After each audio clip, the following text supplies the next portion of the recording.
अमौर विधायक ने मदरसा में चारदीवारी का किया शिलान्यास।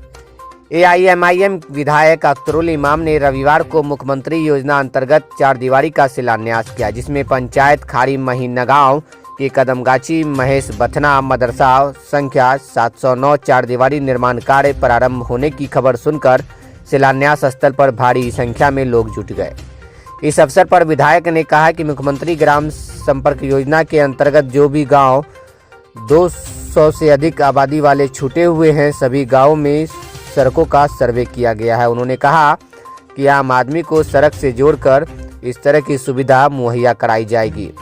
चारदीवारी शिलान्यास के अवसर पर विधायक अख्तरुल इमाम ने कहा कि अमौर विधानसभा क्षेत्र में लगभग सभी सड़क का पक्कीकरण कार्य पूरा हो रहा है। मौके पर सरफराज सिमी, मीर महजूब, सुबोल, हरिलाल राय, दीपक कुमार दास, नवीन कुमार यादव, पिंटू राय, सुधांशु राय, मीर मोहम्मद, मीर मुश्ताक, परवेज आदि सैकड़ों की संख्या में लोग मौजूद रहे। या दिल्ली की सरकार इस इलाके के साथ न जाने क्यों बड़ी बेईमानी करती है और जगह इस तरह कहीं भी नहीं है।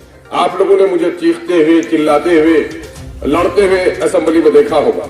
असेंबली से हम लोगों को मार्शल की जगह से बाहर भी करा दिया गया।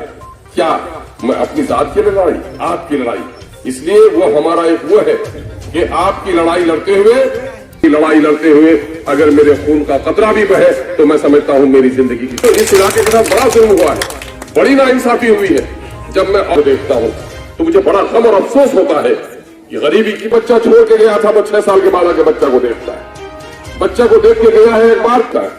माँ को बीमार छोड़ के गया था तो माँ की लाश को भी नहीं देख पाता है। बाप को बीमार छोड़ के गया था तो बाप के कब्र पर हाजिर देता है। और न जाने हर महीने में कितनी लाशें हैं जो दिल्ली और पंजाब से हमारी बस्ती में आती है और हमारी बस्ती को रुलाती है। ये गरीबी में मेरी आंखों में जो देखा है वही सच नहीं है, बल्कि बिहार सरकार की रिपोर्ट अभी आई है, जाति आधारित गणना, उसने भी कहा है कि सबसे ज्यादा पलायन करने वाले इस इलाके के लोग हैं, सबसे ज्यादा गरीब इस इलाके के लोग हैं, सबसे कम आमदनी इस इलाके के लोगों की है और सबसे ज्यादा नौकरी में हिस्सेदारी भी करने इस इलाके के लोग। आपके यहाँ मामला रहा नदी के कटाव के मामले में मैंने अभी 25 लाख रुपए दिलवाए हैं, करोड़ रुपए और इंशाल्लाह दिलवा हुआ जिनके घर कटे पैसा मिले।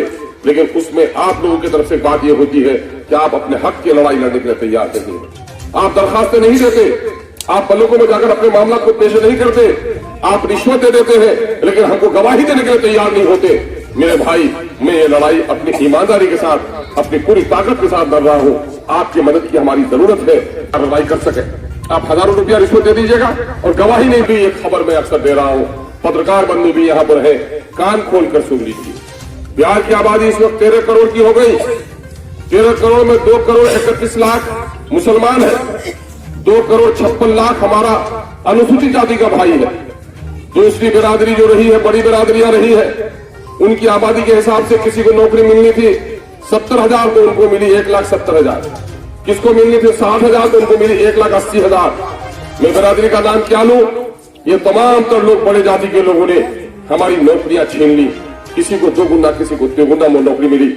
और ये उनका कमाल भी है कि उन्होंने अपना नेता चुना जो उनके हक की लड़ाई लड़ा, उसने अपने समाज को तालीम के लिए जगाया।